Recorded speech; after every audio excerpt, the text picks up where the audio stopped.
Good day, class. This is the second video on Rome. Last video we talked about how Rome evolved, how it went through the period of the Republic, some of the problems that the Roman Republic experienced, and finally how that territorial empire that the Republic had built eventually led to an imperial form of government, where you have the imperator or the emperor.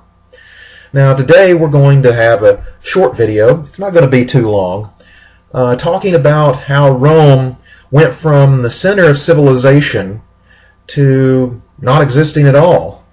How it literally fell apart, leaving Europeans in a position without a centralized government, with a civilization that was in flux, and literally some historians think that it was literally an ancient version of what we see in the movie Mad Max.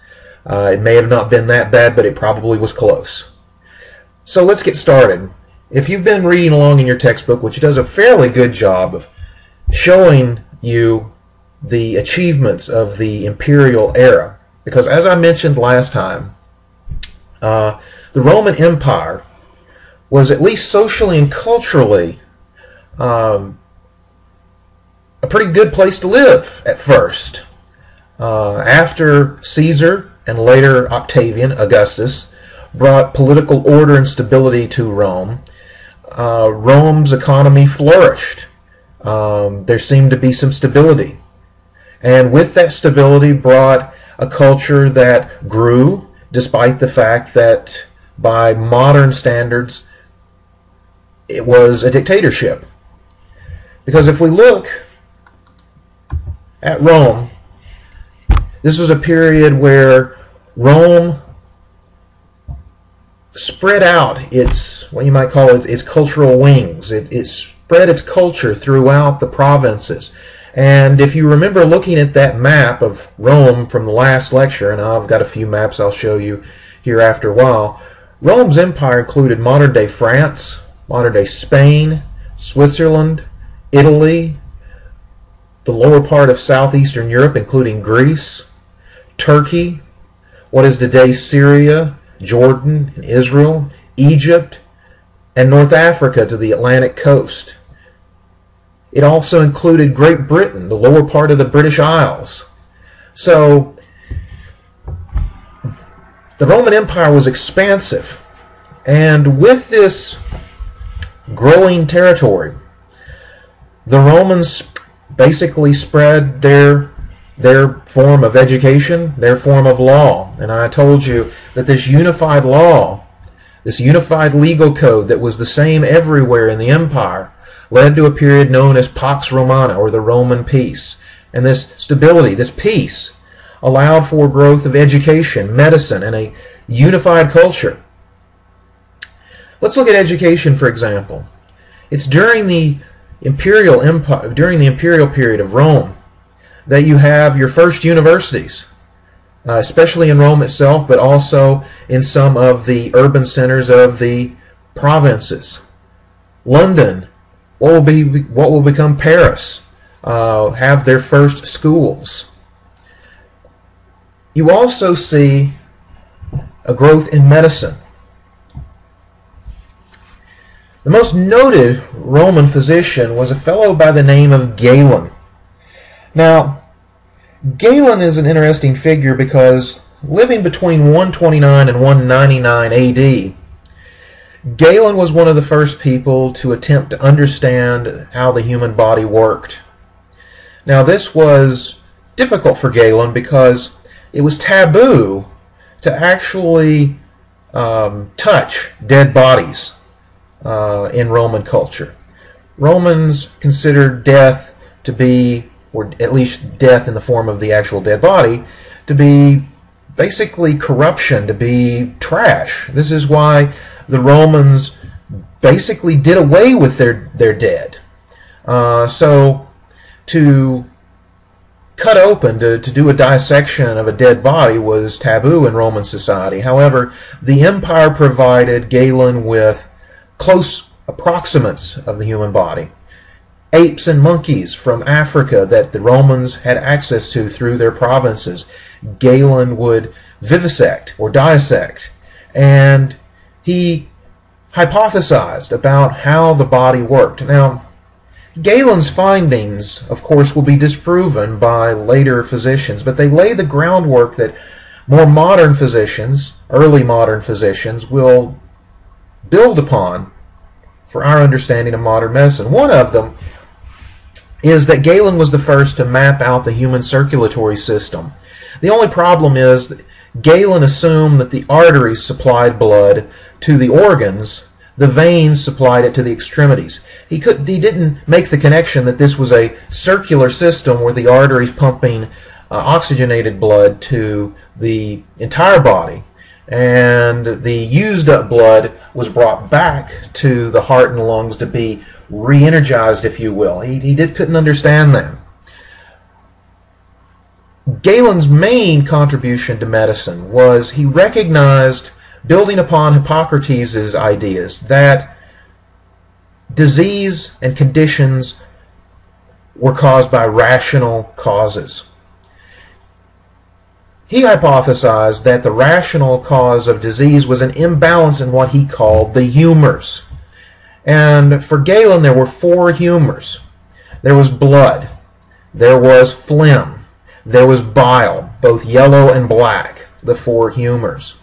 And so, for Galen, the imbalance of these humors, if the blood was hot, or if there was an overabundance of black bile or phlegm, and if you don't know what phlegm is, it's basically snot, then this was the cause of illness. Now, again, you may be saying that's not the cause of illness. How can Galen believe this? Well, Galen is in a time period where medicine is still in its infancy. And he recognizes the symptoms of fever. Somebody has a fever and they're sick. He recognizes that somebody has a snotty nose and they're sick. Somebody is belching up black bile from their stomach and he recognizes that. But he attributes the symptoms as the cause. However, again, it is Galen's findings, these early findings, that later European physicians, doctors in Europe, will build upon. Now, this early imperial time in Rome was a time period of unified culture. And the first agents of Romanization, as you might call it, is the army itself. The Roman legions were sometimes the first contact that many cultures had with Rome. And of course, that experience could go well, or it could go very, very badly for those that had contact with the Roman legions. But as such, these camps that the Roman legion sets up in the borderlands, the boundaries of the Roman Empire as it's expanded, become the place where individuals that are new to Roman society learn what it is to be Roman. And here's the irony of it. Rome came as a conqueror, but Rome also brought with it technologies and amenities that many of these people never knew before. So Rome had an appeal to it as well. Let's talk about some of these amenities. While the Romans were conquerors, they were also master builders. In Rome and the colonies, Rome constructed aqueducts and roads. In Rome itself, these aqueducts fed an ever-growing population during the time period immediately after Julius Caesar and Octavian. These aqueducts came from the mountains outside of Rome, and some of them have been even tracked back to the very limits of the Italian Alps in the north of Italy. And these aqueducts ran on the ground, underground, but most famously above ground as they approached Rome. Now, what did these aqueducts do when they got to Rome? Well, Rome had an early form of a public water system. Instead of feeding everybody's home like we have today, these aqueducts fed public fountains for the majority of Romans. Only the wealthiest patricians and, of course, the emperor would have internal plumbing. Now, these internal fixtures, or I should say the public fountains, men or women would get up every day and they would go to the public fountain and get these clay jars full of fresh water and take it back home. They would use this. Now, this water is not all used in the public fountains. This water would go on from the fountains to the public baths, where it would be used for two purposes. The water would either fill up the two large pools. One would be a heated pool, and the other would be a cool pool, basically the fresh water as it comes in. And Romans, when they would go to the public baths, and the Romans were pretty clean people, bathing at least weekly, would go to the public baths. They would first get into the hot water and sweat, and then they would get into the cold water and close up their pores. Now, some of this other water that goes to the Roman baths would go through troughs. And of course, above the troughs were seats. These are, of course, public toilets. And people would go there and do their business, to put it bluntly. Now, the interesting thing about these public baths is the Romans didn't share our form of modesty that we have today. For the Romans, these being naked, going to these public baths was just another public function. And we might find this almost humorous or even weird. The Romans actually conducted business in the baths. So imagine this.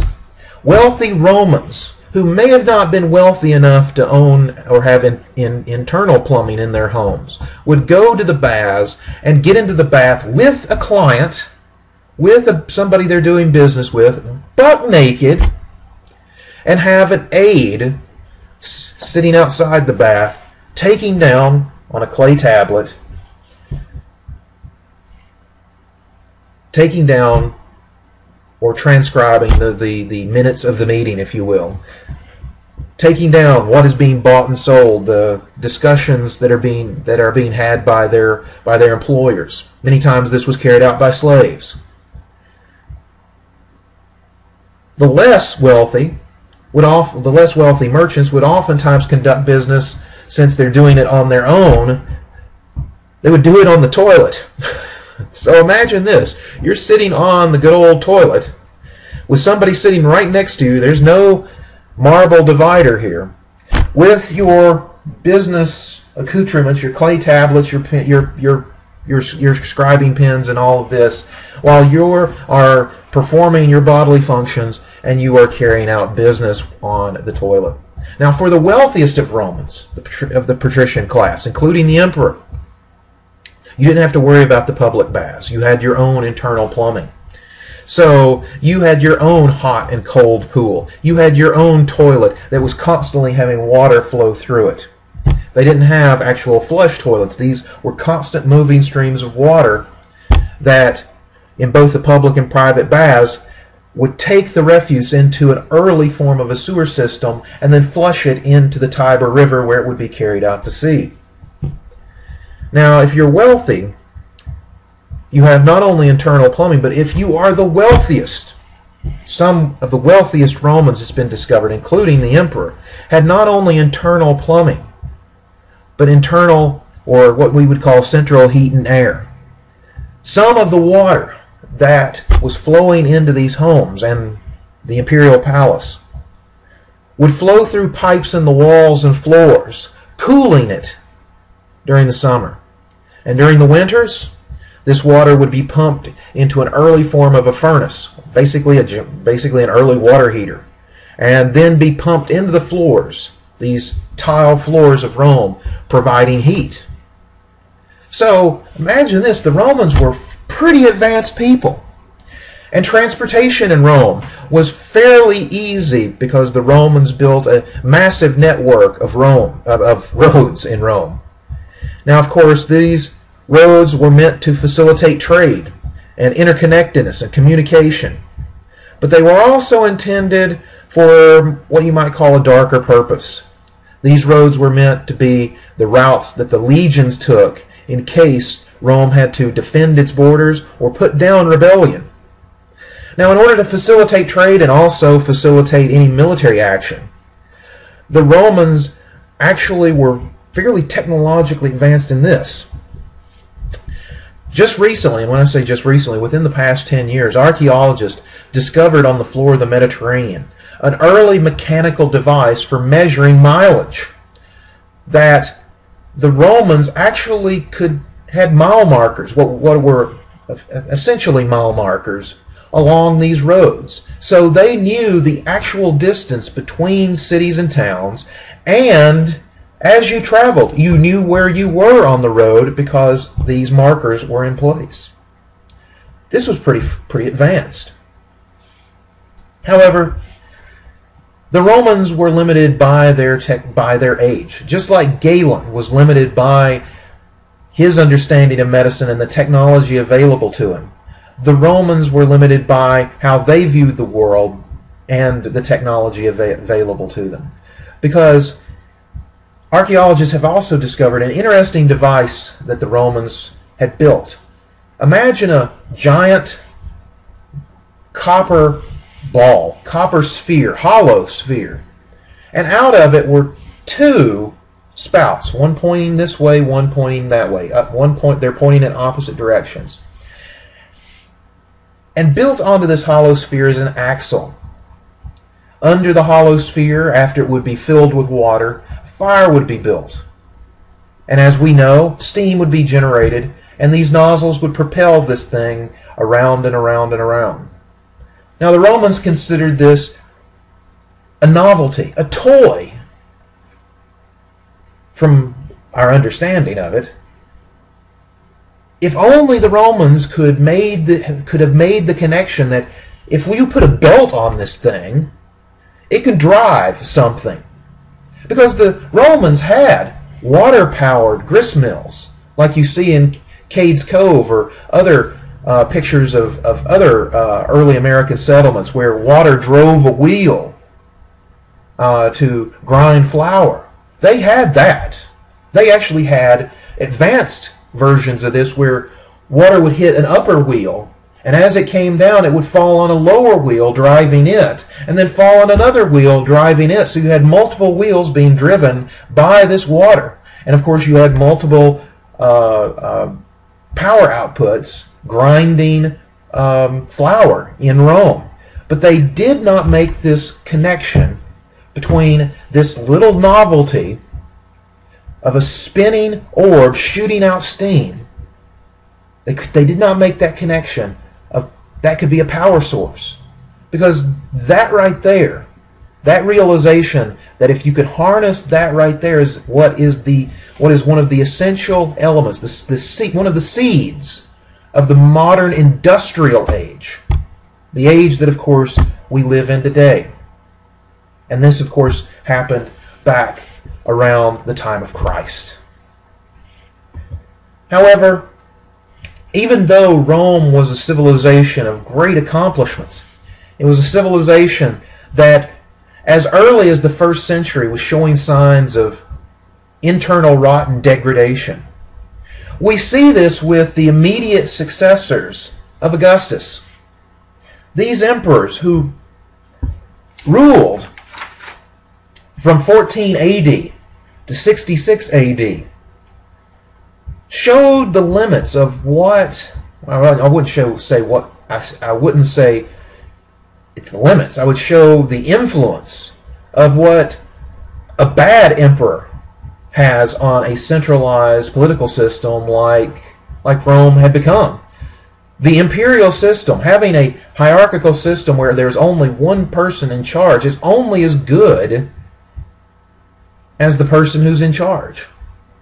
Now, the immediate successor to Octavian, Augustus, was a fellow by the name of Tiberius. Now, Tiberius initially was a fairly good emperor. I believe he was the nephew or great-nephew or grandnephew, maybe. Your book actually says this. I'm not going to look it up. I think he was the nephew of Augustus, of Octavian. But early on in his career, before he was emperor, he was a military commander, leader of a legion. He was a competent leader. But in the last decade or so of his life, Tiberius, according to the contemporary histories of the time, showed increasing signs of madness. And one of the things that the Roman historians of the time point out is Tiberius became obsessed with sex, became obsessed with depraved behavior. And many modern historians make the argument that Tiberius was probably a man who was sexually active. He was a player, if you will, from the very start of his adult life, and that he probably picked up some sort of sexually transmitted disease. Now, many sexually transmitted diseases will affect the brain if left untreated. So Tiberius, if he was a sufferer of an STD, would have slowly went mad, and that's what happens to him. Now, the successor to Tiberius is an even worse emperor who is even more depraved, and this is Claudius. Claudius is a man who, your book doesn't go into this, but Claudius would hold orgies where basically his court would just sleep with everybody. He would have prostitutes come in. He would sleep with, the wives, daughters, and even the men in his court.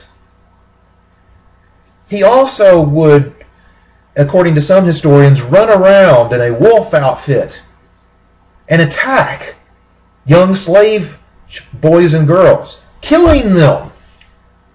And then most famously, he says that he wants to marry his horse, and that his horse would divine the future by its excrement. Basically, instead of rolling the bones, they're rolling the turds. Caligula's rule becomes so erratic that he is finally assassinated in 41 AD. Now, Caligula's successor is a man by the name of Claudius. Claudius is not a depraved man. From all accounts, he was a person who wanted to serve Rome. And you might be going, why is he such a bad emperor? Well, Claudius suffered from a physical disability. Now, you have to put this in context of Roman society. Romans viewed death, but they also viewed any kind of handicap as a curse of the gods, as corruption. And as such, Claudius was mistreated by his immediate family. He was also rejected in a way by Roman society. And even though he would become emperor because he was in line to be emperor, he would have to constantly overcome his physical disability.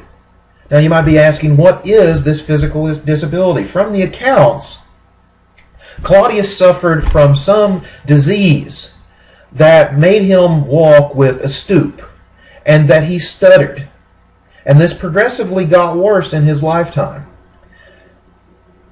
So many Romans considered Claudius to be an idiot, to be mentally challenged, if you will, to use a modern phrase. However, from all accounts, he was quite intelligent, but he didn't appear that way to Romans. Now, Claudius' successor, living from 54 AD to 66 AD, is Nero.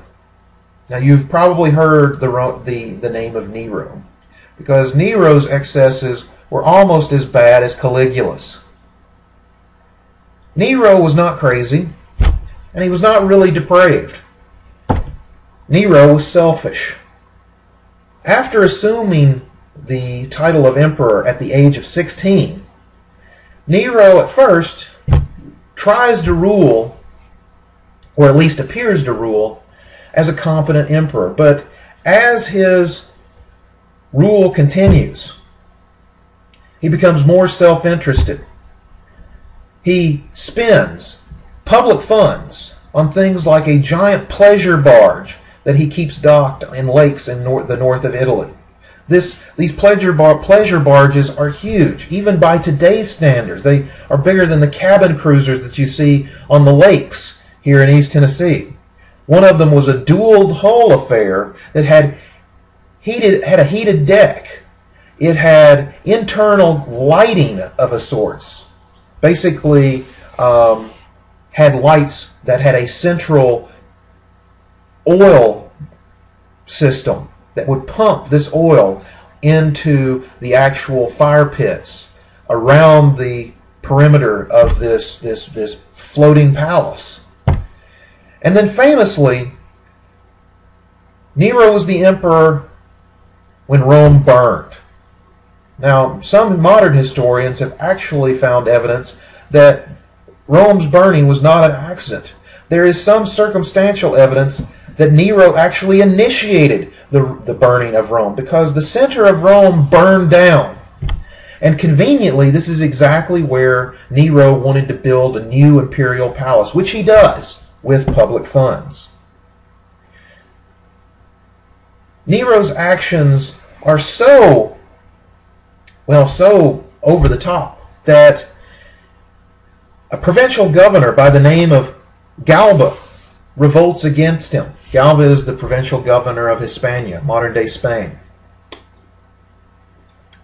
Galba will march on Rome, and Nero, instead of getting captured, will commit suicide, and Galba will take up the reign of power and initiate a new line of Roman emperors, the so-called Flavians. Now, the Flavians, for the most part, which rule from 69 AD to 96 AD, are fairly decent emperors. Now, after the Flavians, you have what historians call the five good emperors.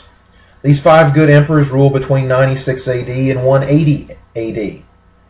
This consists of Nerva, Trajan, Hadrian, Antonius Pius, and finally Marcus Aurelius. Marcus Aurelius might sound familiar to you because this is the old emperor at the beginning of the movie Gladiator. Now, the problem for most of these emperors is not that they are selfish or depraved or corrupt. It's that most of them, except for Antonius Pius, actually lead their armies on campaign. They follow the Roman legions. Trajan and Hadrian, for example, are the Roman emperors that are actually there on the ground when Roman legions invade and conquer the lower half of the British Isles. Marcus Aurelius will be the emperor who follows his legions as they conquer Germania, what is today the westernmost part of Germany. And so while these emperors are away from Rome, what's going on in Rome itself? Well, this leads to lower level corruption. While the emperors are away, the bureaucrats, the administrators of Rome, are outside of the oversight of the emperor, and many of them take advantage of it, skimming off the top. So they're bringing in money via taxes, and they're supposed to use it on the maintenance of the aqueducts, maintaining the roads, providing for the population. Well, at first, that skimming off may have been small, but over time, the corruption in the lower levels of the Roman government gets fairly big. And as we will see, this will contribute to the fall of Rome itself. Now, outside of government, Roman society starts to degenerate and degrade. Historians still debate how bad the social disintegration of Rome was. Many earlier historians argue that Rome basically became a depraved society, that anything went, and people were obsessed with sex and violence. Well, the Romans do become obsessed with sex and violence. There's a bloodlust. A classic example of this bloodlust is, of course, the gladiatorial games. In Rome, you have the Colosseum, but you also have several other sporting venues.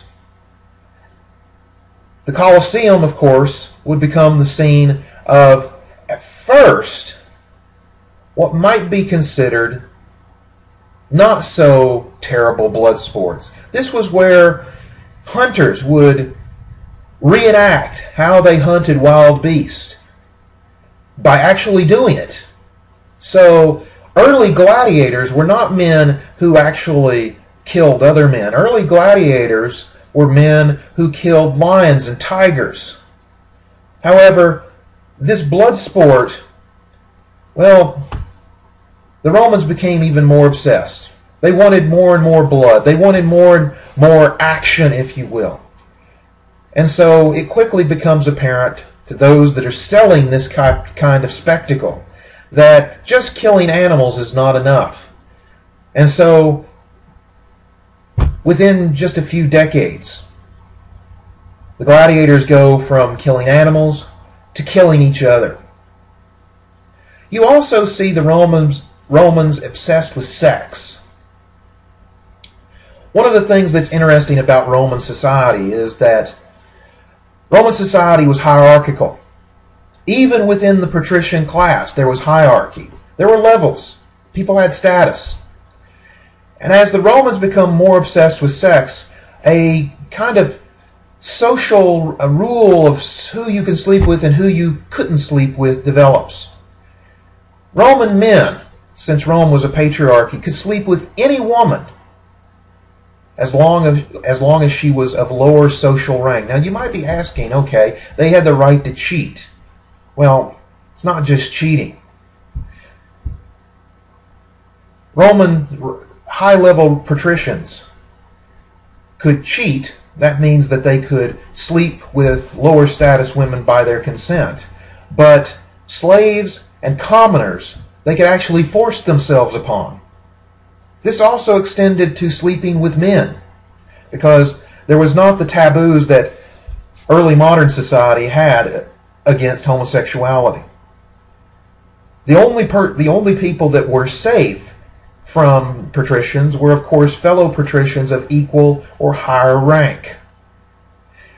We also see this obsession with sex in that patrician women would oftentimes go and pay to have sex with gladiators.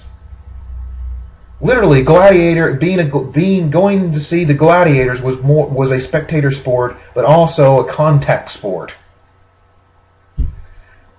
Now, this also has a negative effect on the Roman family, because as the Roman family develops and evolves, and your book goes into a much better description than I will go into tonight, but as the Roman family evolves, it gets smaller. It gets smaller for two reasons. One is economic and one is social. The economic reason is simple. Romans are increasingly an urban population. We've seen the exact same thing happen here in American society. Used to, here in East Tennessee,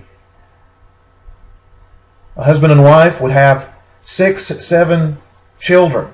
My grandfather, for example, was one of 12. But of course, they needed these children because this was basically unpaid farm labor. However, when you move into a city and you're renting property, you're working, but your children are not. Instead of being a benefit to making money, the children become a cost. And so, as such, urban families tend to have fewer children. And the Romans are no exception. By the imperial period, the Romans are not having 2 kids or more. They're actually having fewer than 2 kids on average. So Roman parents no longer had enough children to replace themselves. So increasingly, the Romans are a smaller and smaller minority of the empire. There are also pressures outside of Roman society itself. There are pressures coming from outside of Rome itself. And these are the Germanic tribes, what the Romans called the barbarians. Now, your book has a great map showing the movements of these Germanic peoples on page 185. Now, who were these Germanic tribes or Germanic peoples? These were a warrior people. The Germanic tribes of Germania, or of course, these are the no, they're not really just the ancestors of the modern day Germans. They're also the ancestors of modern day French, the British, and of course us. Because these Germanic tribes that have their origins in what is today Poland and Eastern Europe start to migrate. And they start to migrate into Western Europe. And of course this brings them into contact and conflict with the Roman Empire that controls most of Western Europe. Now, initially, many of these Germanic tribes ally themselves with the Romans. They seek entrance into the empire, and they offer their services to the Romans. These become known as the federated tribes. These are the allies of Rome. Now, you might be asking, why are these people moving in the first place? Well, they're actually being chased by other peoples, non-Germanic peoples. These, of course, are the Huns. The Huns have their origins in the steppes of Russia. These are Asiatic peoples that move into Eastern and then later on Western Europe, and pushing ahead of them these other Germanic tribes, these other barbarian tribes. Now, this creates an interesting problem that many of you probably do not realize. As these Germanic peoples flow into the empire, they ally themselves with Rome, but they also start to make up more and more of the Roman population. As a result, they also become more and more of the Roman legions. By the end of the 1st century AD, only 1 in 5 of the Roman legions are made up of Romans. The other 4 are made up of people from other places in the empire. Most of these are Germans. And so, when these tribes that are not within Rome actually start to challenge Roman authority, they actually start to invade Rome, how loyal are the legions and the federated tribes that are allied with Rome? If you were a German, a person of Germanic heritage, but you lived on the Roman side of the border, and another Germanic tribe, people that you were loosely kin to, comes charging across, seeking to plunder, seeking resources, are you going to stand and fight them? Or are you going to step aside and basically say, as long as you don't take our stuff, as long as you don't ravage our lands, we're just going to let you go on through?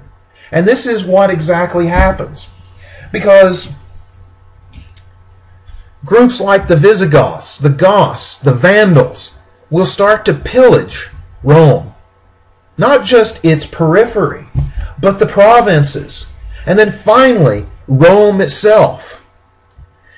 By the 400s, the Huns, the feared barbarians that had pushed these other barbarians, the Germanic peoples ahead of them, will penetrate Rome and start to sack its territory. So the borders of Rome are becoming porous by the 3rd and 4th centuries.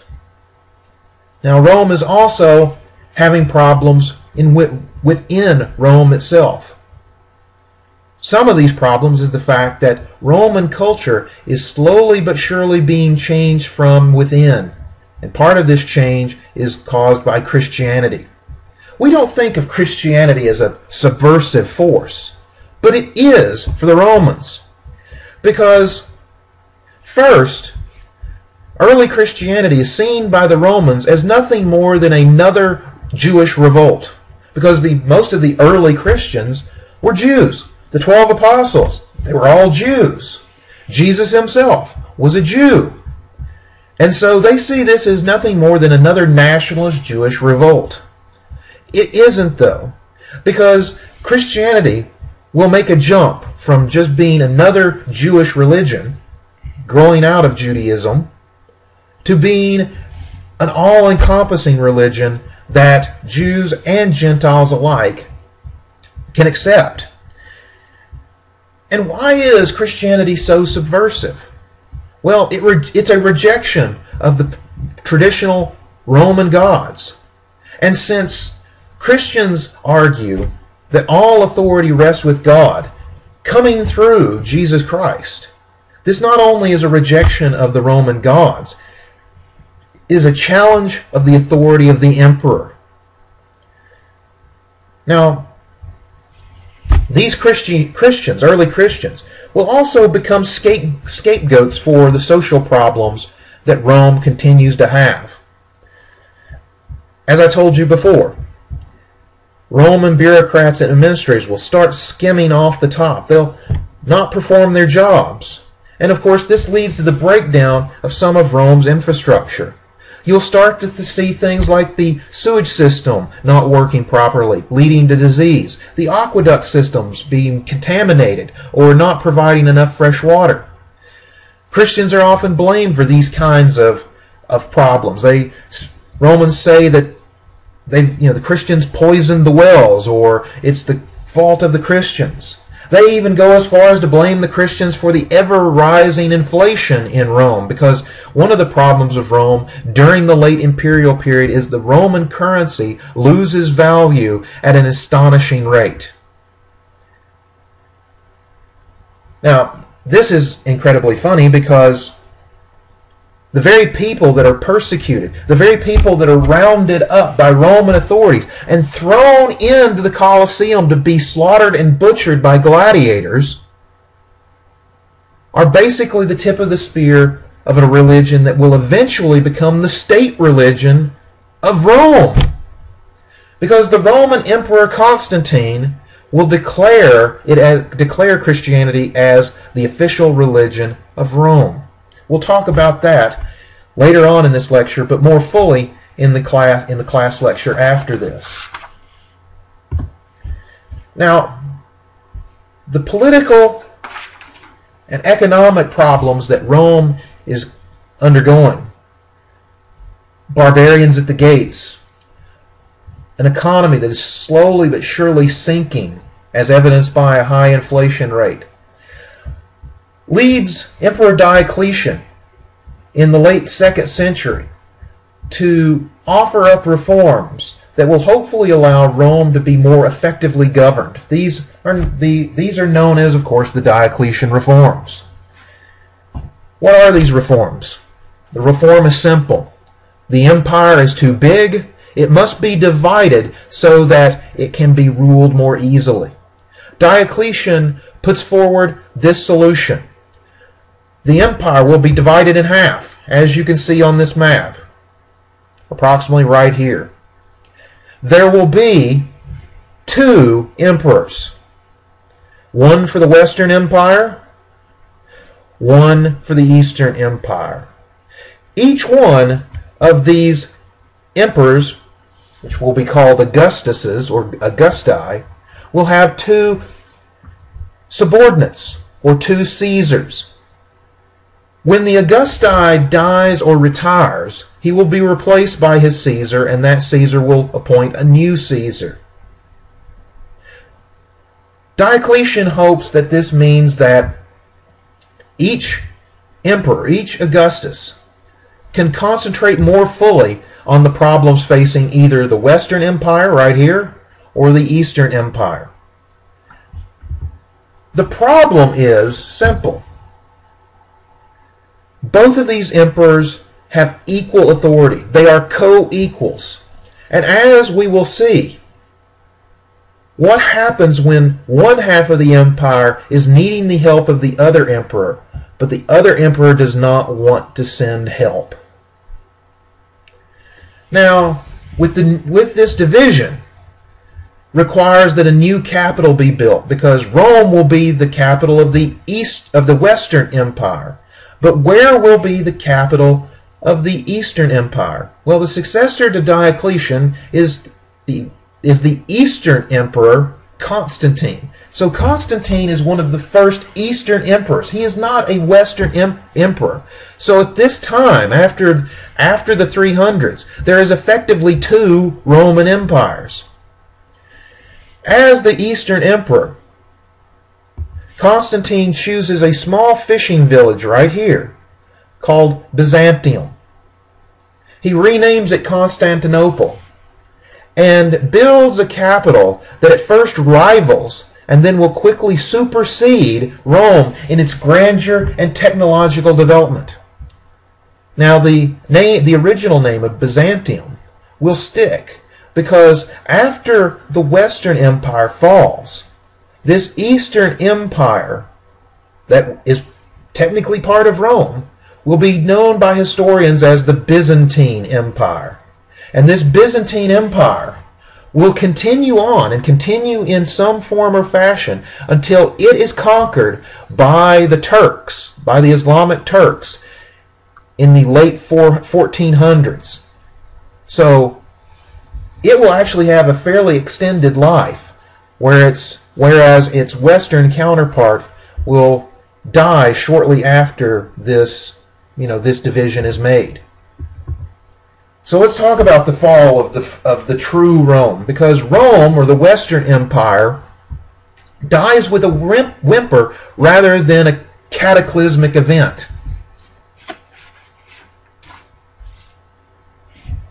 Simply put, the Germanic migrations, the pressure of those German tribes like the Visigoths, the Gauls, the Vandals, on top of the pressure of the Huns,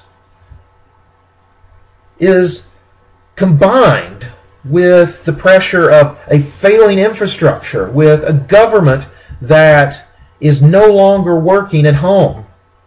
I wish I had more time to go into greater detail on how the various emperors just basically lost control not only of Rome but of their own positions. But I don't have time for that. But what you do need to understand is that the Roman emperors in the West slowly but surely lose control of the provinces. They lose them to not only the Germanic tribes that are moving into those areas, but they're starting to lose control to the very administrators that Rome had appointed. By 410 AD, Rome has to effectively evacuate the British Isles. By 420, Spain and Gaul have either come under the control of Germanic tribes and their chiefs, or they basically quit looking to Rome for guidance. By the 400s, Rome is a shadow of itself. Rome is effectively barely controlling the Italian peninsula. So why doesn't the Eastern Empire come to its aid? Well, the Eastern Empire has its own problems. The Eastern Empire has similar problems. It's being pressured by the Goths, for example. At the Battle of Adrianople, the Eastern Emperor Valens loses badly to a Gothic army, and he's killed himself. And this, of course, leads to a power vacuum that has to be filled in Constantinople. So the Eastern Empire is in no shape to aid its Western counterpart.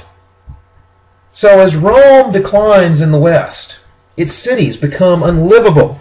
Rome had a population numbering close to 1 million at its height.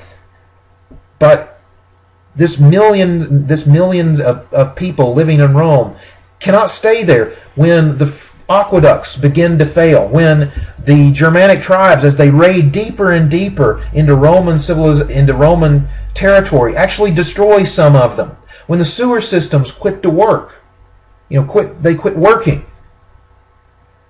These cities become death traps, they become disease-ridden, and of course the Romans flee to the countryside.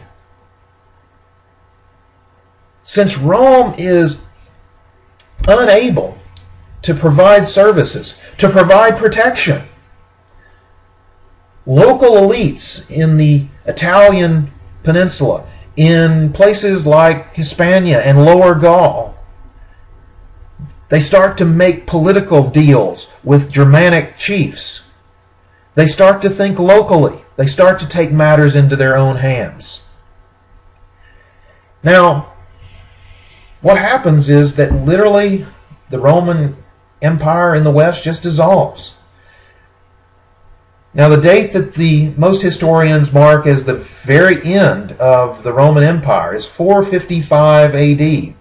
This is one of the last sacks of Rome. This is not the first time that Germanic tribes have invaded and actually entered Rome itself to pillage, steal, murder, and kill.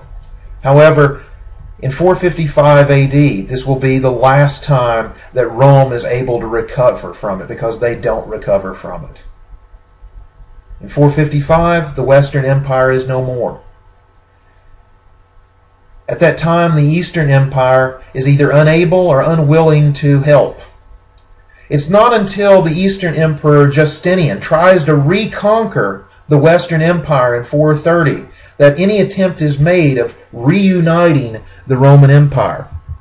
However, Justinian is only able to capture this and the Italian peninsula. He's not able to retake Gaul or Hispania or these parts of North Africa, and especially not Great Britain. And the Eastern Empire is only able to hold on to this thin sliver of what was the Western Empire for barely 100 years before again losing it to the Germanic tribes here in the West. So Rome is gone.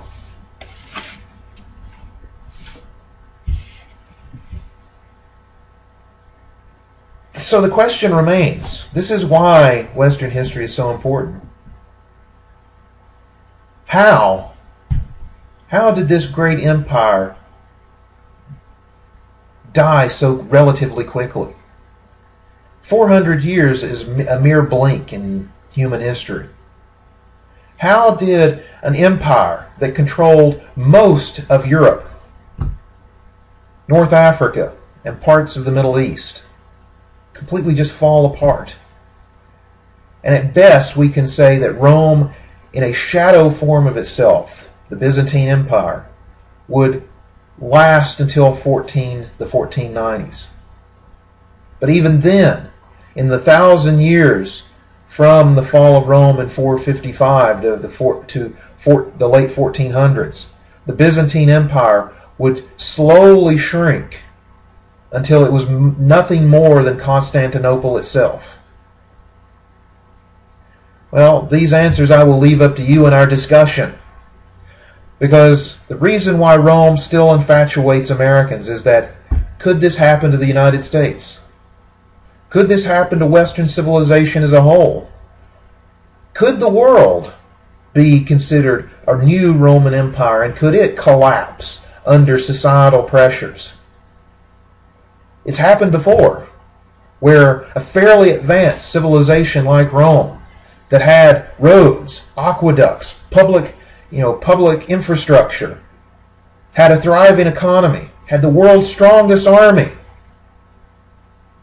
it still declined and left a fragmented, shattered society in its wake. A society that historians of the early modern era, the era right after the Middle Ages, would label the Dark Ages. So, I told you this was going to be a fairly short lecture. I want you guys to think about this, as well as some of the questions that I raised in the previous lecture on the evolution of Rome and how it changed from a republic to empire. Because, again, history is what we learn from. And the example of Rome may be more pertinent to us than you might have thought before. Have a good night, and I'll see you guys on Monday.